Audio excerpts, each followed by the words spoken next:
Good morning. I made it. Good morning. Ooh. Doing a little morning gardening.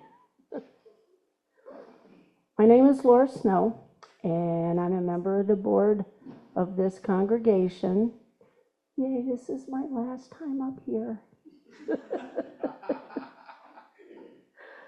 The Unitarian Universalist Fellowship of Elkhart is a welcoming community, encouraging religious freedom, nurturing individuals and spiritual and ethical growth, celebrating diversity, and promoting a just and sustainable world. If you would like to learn more about this fellowship, please look at our website, uufe.org, and join us after the service for our coffee hour. I'm trying to think weekends, so yeah, potluck. For the listening enjoyment of everyone, we ask you to turn off your cell phones or put them to vibrate. And if you need hearing support, please speak with the gentleman at the sound desk in the back, and they will more than happily help you.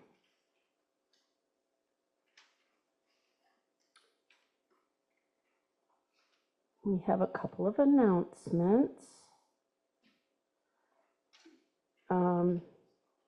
The big one is, and this relates to our board meeting, which was a little bit early. It was last Sunday. We are in the process of updating our security, and that means we are installing security cameras on the exterior of the building. We have some new motion sensors monitoring the doorways, the entrances, and all of this will be coming together with a control panel. In case you haven't noticed, there's a new box by the main entrance. So if you have access to this building, if you have a key and you enter frequently, please speak with Chuck Bauer. He is coordinating our security system, and he will give you a code. If there are couples that often come, you can share a code. But this is not this is not a keyless entry. You still need your physical key to enter the building. What you will need then is to deactivate our new security system. So you will need, I think it's a 4-digit code to to turn off or reset the security system. So please speak with Chuck Bauer, as he is the one coordinating this huge project. We are having our UUFE picnic, July 6th. There is no regular service that day. We will gather at 11 a.m. for a picnic on the church grounds. Drinks and sandwiches will be provided. Please bring a picnic dish or dessert like you would for potluck. You can bring your own dinnerware, table service if possible, and any yard games, any activities you wish to engage in. Contact a member of the worship committee if you have questions. So that's July 6th. We won't have a regular service in here. It's going to be a picnic. Sounds kind of fun. We have our ongoing project for the Humane Society by our RE kids. There's a donation box out in the foyer. You can bring monetary donations. The kids will then select items with that money from the Humane Society's wish list and purchase those items. You can donate used towels, blankets, leashes and collars, nothing with a zipper and sorry, knitters and crocheters, no knit or crocheted items. They get caught in the claws and stuff. Yeah. So I'm not sure where they're at with their donations, but please consider donating to the Humane Society on behalf of our RE kids. Thank you.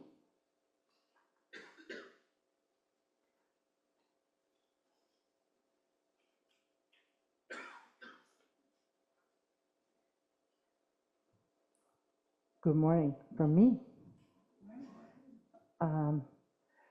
We light the gong 3 times. What? I did that the last time. We ring the gong 3 times.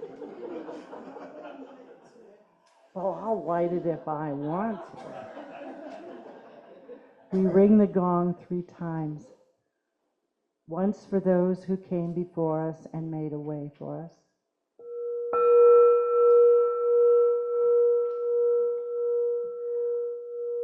Once for those who are here today.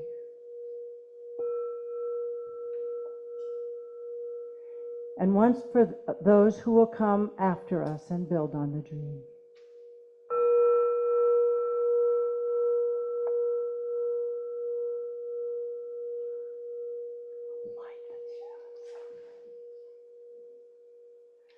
Our chalice lighting for today is, a chalice is a container the space where the musicians and the listeners gather. The oil is the fuel, the hours of practice and the life experiences of everyone in the room. The wick is the instruments and the vocal cords through which the music will flow. And the flame, oh, the flame is the music which is created as if by magic. When the instruments are lifted, the breath is inhaled, and the downbeat is nodded. May this flame ignite the music within all of us.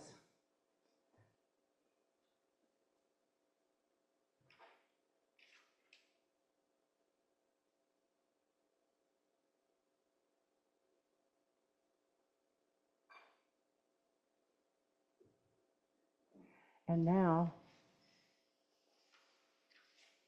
if we can all say our unison covenant together.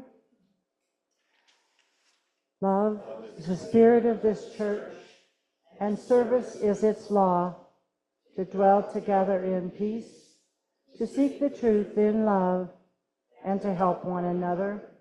This is our covenant. And now we have a story, a video story, called The First Notes. The Story of Do Re Mi by Julie Andrews and Emma Hamilton.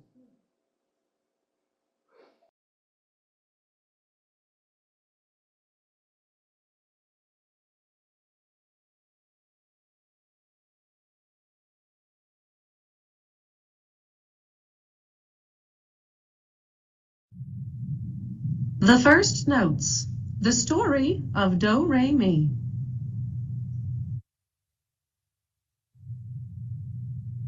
By Julie Andrews and her daughter, Emma Walton Hamilton. Art by Chiara Fedele.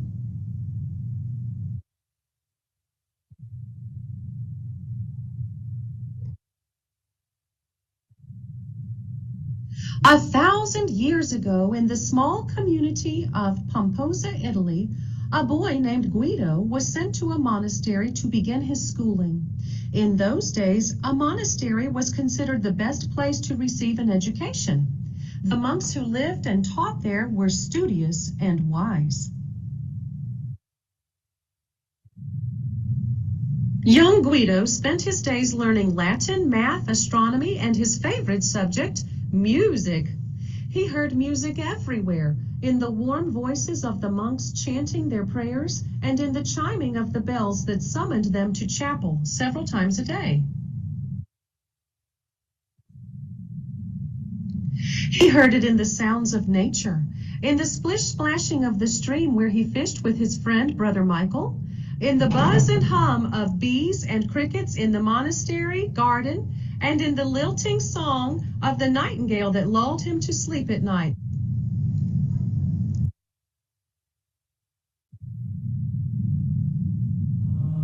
Guido yearned to know everything about music and dreamed of one day teaching it to others, but learning was hard. Day after day, week after week, Guido listened, memorized, and practiced, knowing it could take 10 years to master the complicated hymns and harmonies he loved so much.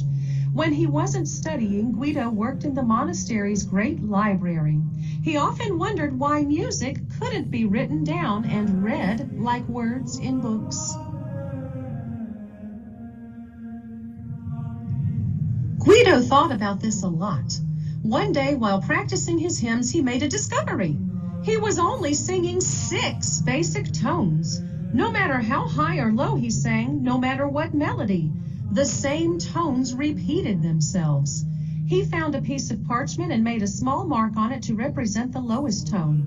Then he drew another and another, stacking each mark higher than the next, just as he had been singing them. His heart beat faster as he drew lines between and through the marks, as if they were climbing a ladder. Could this be a way to write music? If so, then each of the 6 marks would need a name. Humming his favorite hymn, he noticed that it too had 6 parts. He took the first syllable from each line of his hymn and noted it next to one of the marks he had made on the parchment, going from the bottom to the top. He sang each syllable aloud, raising his voice step by step to match the way the notes marched up the lines. Guido thought he might burst with excitement. If all the chants, all the hymns, all the harmonies could be written down in this way, maybe people could learn to read music. Then they would always know the correct melody to sing, even if they had never heard it before.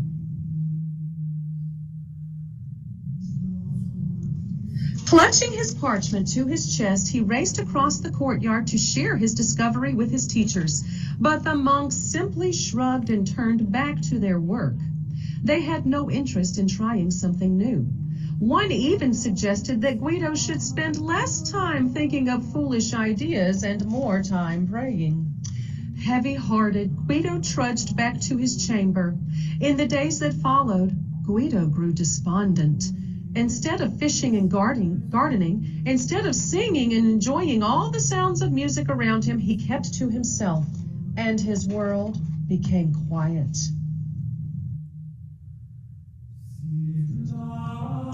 One day, a visitor arrived at the monastery.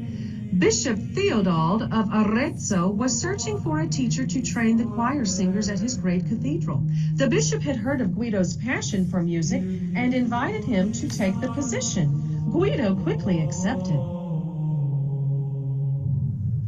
Guido left Pomposa and began the journey to his new home. The sun warmed his back, songbirds twittered, and the clip-clopping of his donkey's hooves made a happy rhythm as he jogged along. A breeze whispered through the olive trees, and the tall cypresses stood to attention. Guido began to hum, and then to sing.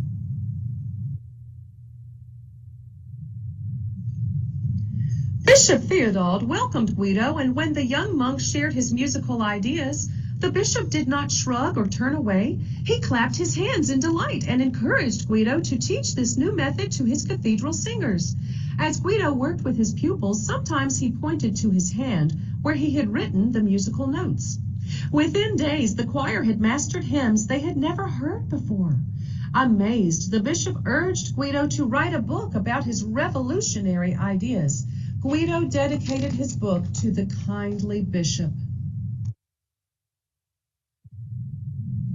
Word of Guido's innovative approach to teaching music began to spread far and wide. Early one morning, the clatter of hoofs and a fanfare of trumpets resounded through the grand piazza of Arezzo. Sleepy villagers tumbled out of their homes to see what the commotion was about.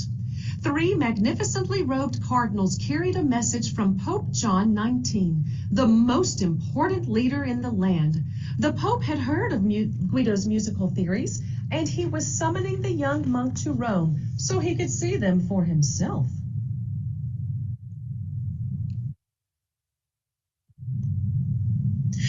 The Pope immersed himself in Guido's ideas and was so impressed by the ease with which he was able to learn new melodies that he suggested Guido stay in Rome permanently to teach the Roman clergy. But Guido politely declined the Pope's offer. Though honored by the invitation, he preferred to return to his simple pastoral life in Arezzo. It is said that on his way home, Guido stopped at the monastery in Pomposa, where the monks who had been so disagreeable now welcomed him and apologized sincerely for their lack of faith in him. Guido surely would have forgiven them, grateful to have realized his dream of teaching music and to have made its joys easier for people to learn.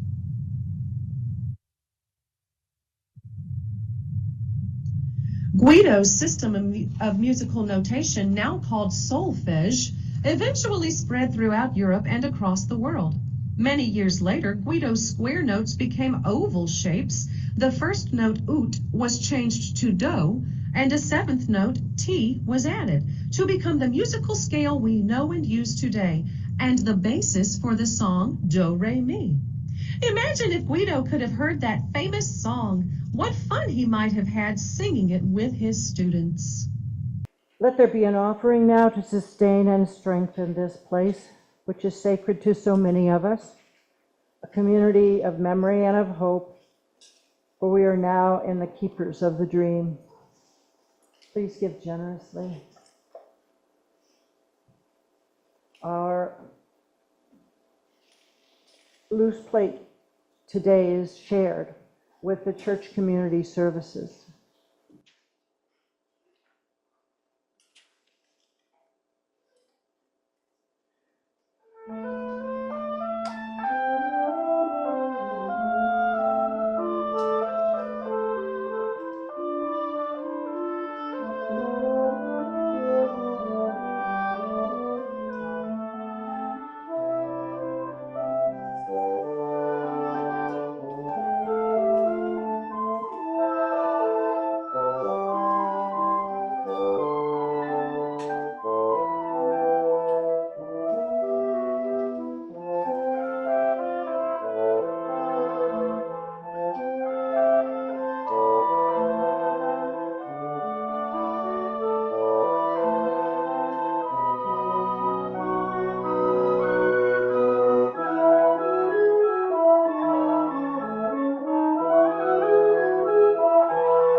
I'm sure everybody here knows Deb Inglefield. She has been a member here at UUFE since 1999. And she and her late husband, Kenley, previously attended before here the First Unitarian Church in Toledo and the Berrien Springs Unitarian Universalist Fellowship in St. Joe, Michigan. Deb has been playing the French horn since the age of 12 and now performs with the Southwest Michigan Symphony Orchestra, the Elkhart County Symphony, the Elkhart Municipal Band, and the St. Joe Municipal Band. She's also a member of the Prairie Street Brass Quintet and the Chamber Brass Quartet. And in her spare time, she freelances all around Michiana area. In addition to her performing, she teaches private lessons and serves as an adjunct faculty at Notre Dame, IU South Bend, St. Mary's, and Andrews. And I don't think there's another college that, she's everywhere. Yeah, Bethel, yeah. And Ivy Tech. She lives east of Edwardsburg with her two spoiled cats, Iggy and Punto. And And now we'll hear from her.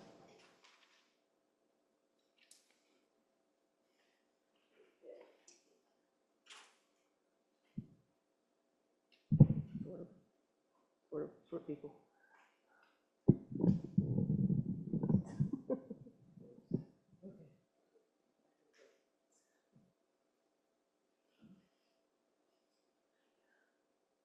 The arts exist to provoke us.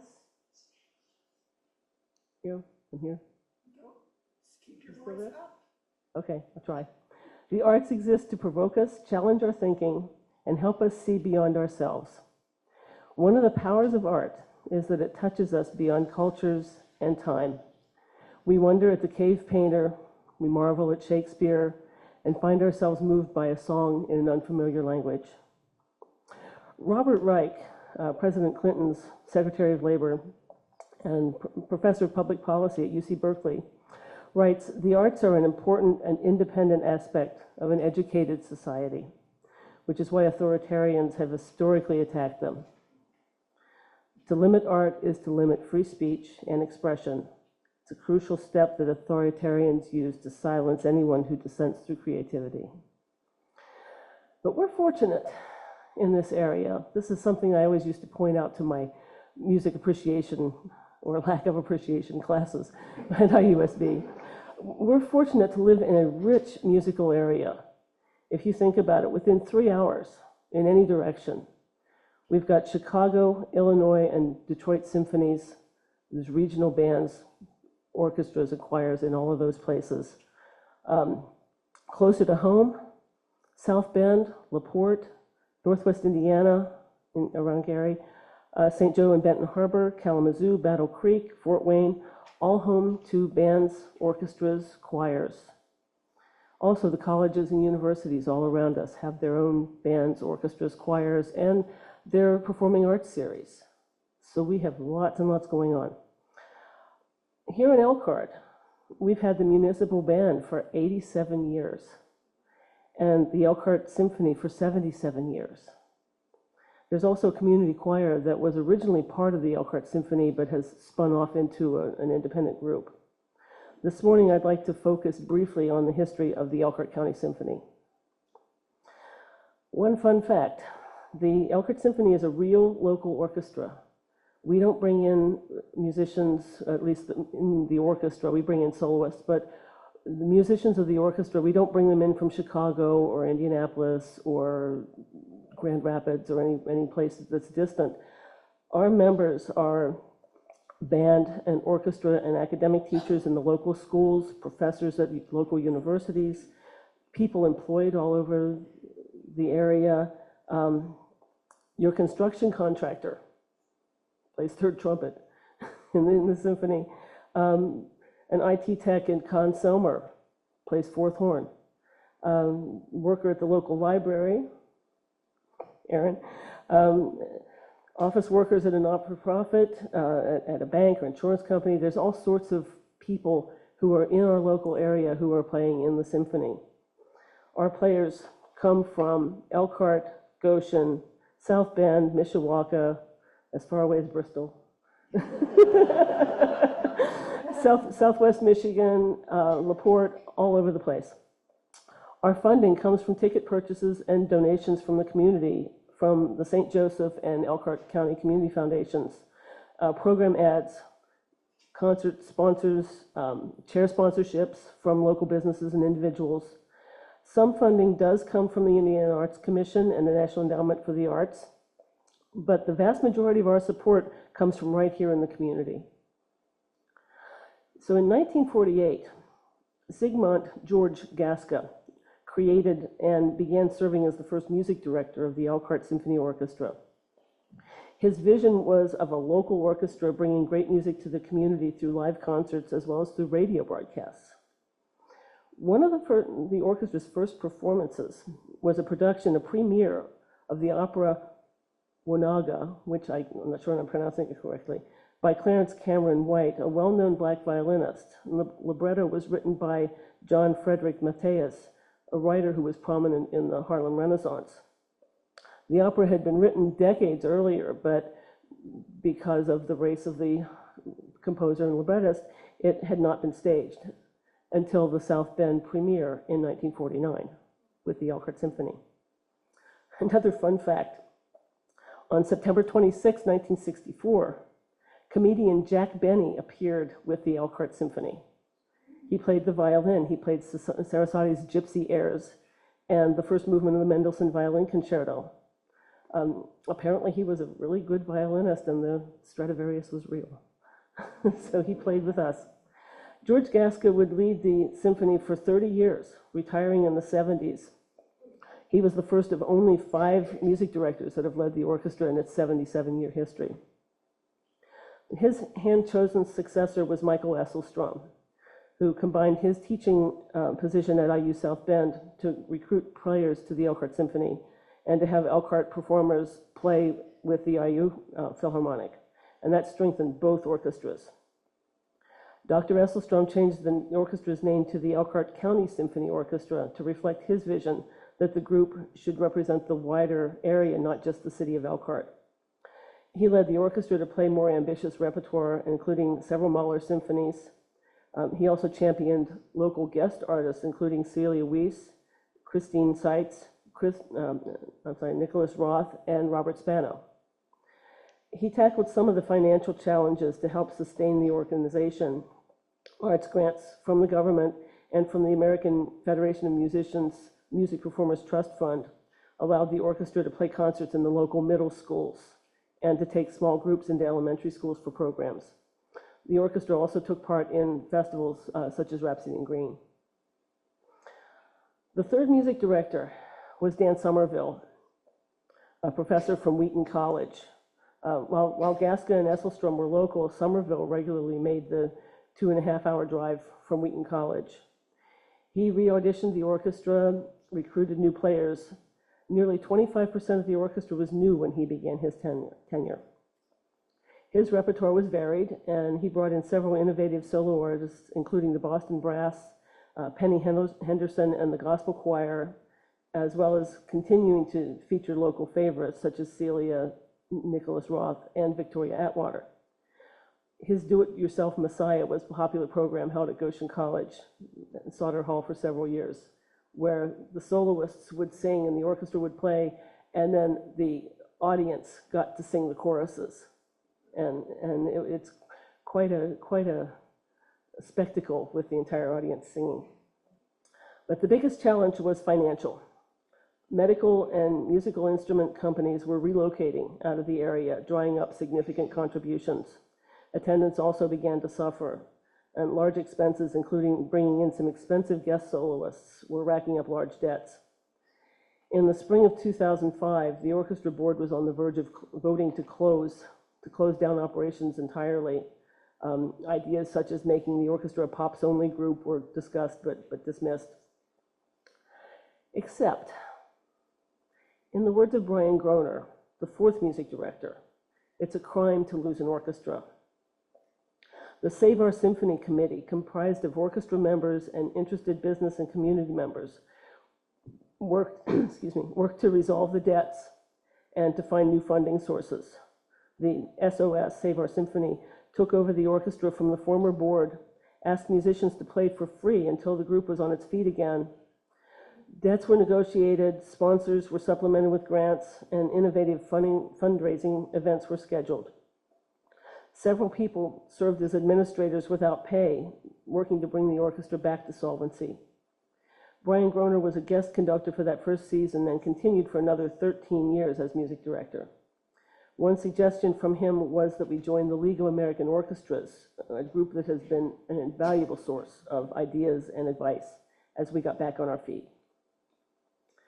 The renovation of the Lerner Theater and the establishment of that as the orchestra's home location served to further bolster the group. Previous seasons where performances had to be scheduled in various locations, including high school auditoriums, Elkhart, Concord, Goshen, and Northridge, had eroded attendance.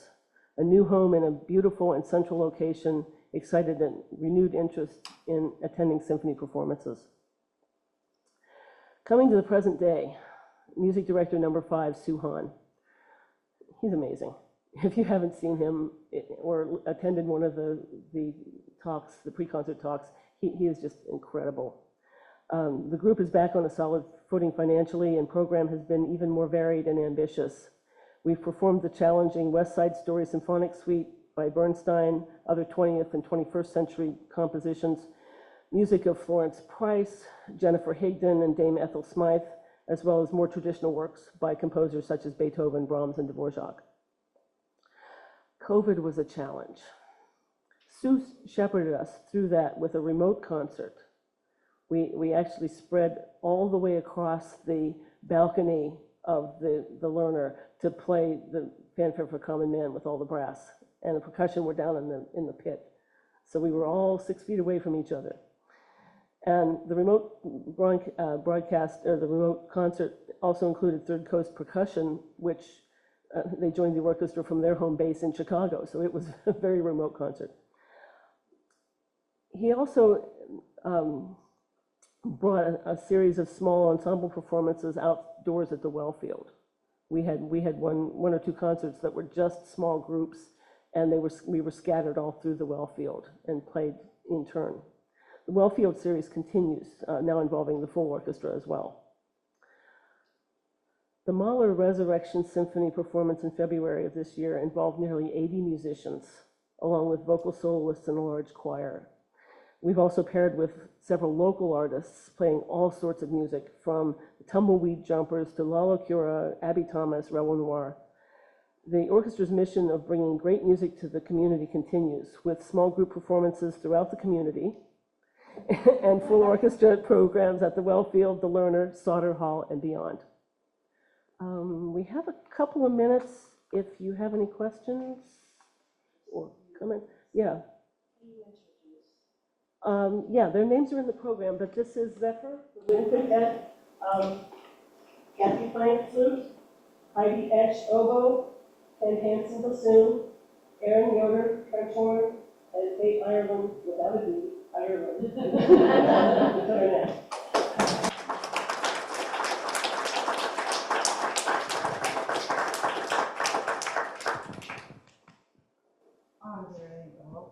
Okay. TJ comes to all the concerts. Thank you for that. A kind of occurring theme of trying to make music affordable for the community. And, I'm just thrilled that the symphony has survived. And as you say, Suhan is just fabulous. But it was great to kind of relive the history and how we are where we are today. And it's great. So thank you for all your efforts.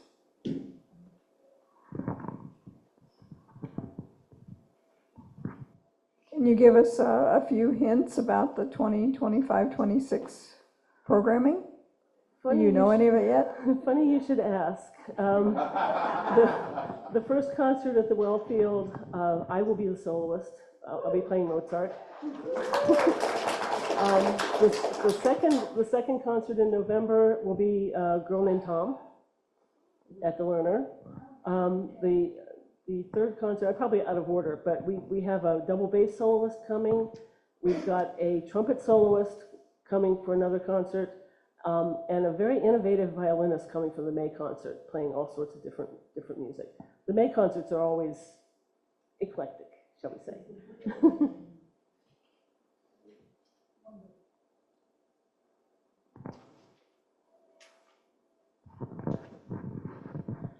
Part of the symphony's history included my dad.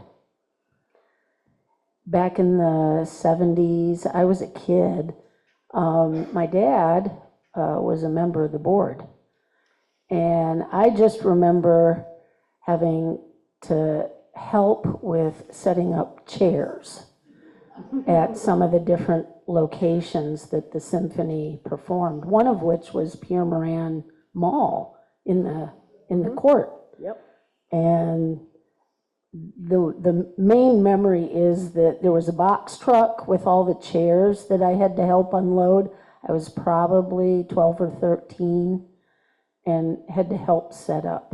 But yeah, my dad was heavily involved in the symphony under Dr. Esselstrom.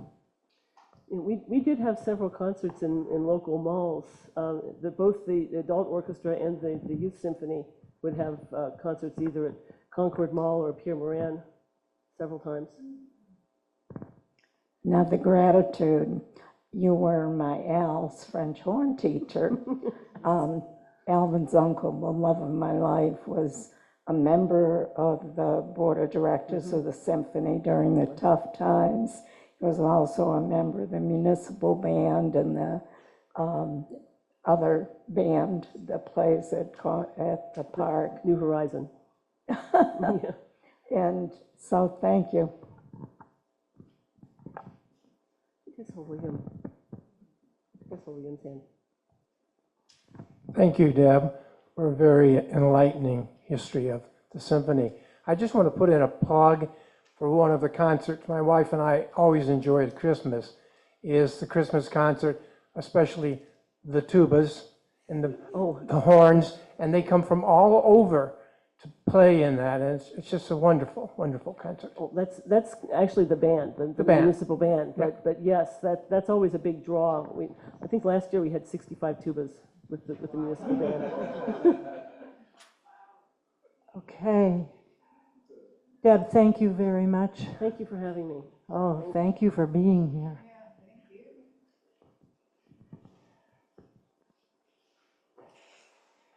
And now we will extinguish our chalice, if we can all say that together. We extinguish this chalice, but not the light of truth, the warmth of community, or the fire of commitment. These we carry in our hearts until we're together again.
As we, it's off. Am I off? Oh, I'm on.